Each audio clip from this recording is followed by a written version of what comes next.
The Garvee dual compartment 16-gallon trash can. Both sides has a soft close lid, and the lid is like overlaid, so it actually, you know, doesn't stick out. It's real nice, sleek design. I also noticed that it is zero clearance, right? So if you put this directly against the wall, you can open this and this isn't going to hit the wall every time you open it. I've had trash cans like that in the past. It's really annoying and it scuffs up the wall. So I like that it's like zero clearance. On the back, you do have a handle if you needed to pick it up and move it around. Don't know why you'd want to do that. It does have rubber on the bottom feet so that it doesn't move around as well. So it kind of stays put.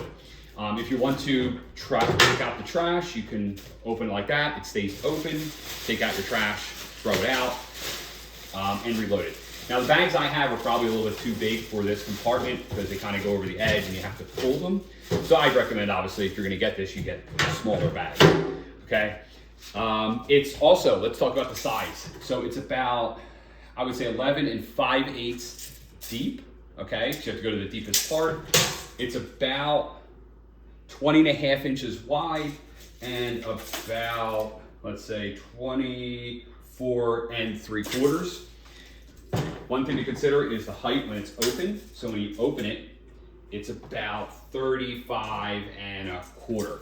So that's important, you know, in case you want to put it underneath of a cabinet or something like that. So this is somewhere where we'd probably put it. I could put it somewhere like here, and I'll show you what I'm talking about, right? And you know, it still kind of works, right? Underneath of my island. So, you know, kind of like it. It'll just hide there, won't be in the way. It's a nice dual compartment. We can get to it very easily. All right, so this is the Garvee dual compartment trash can with soft close.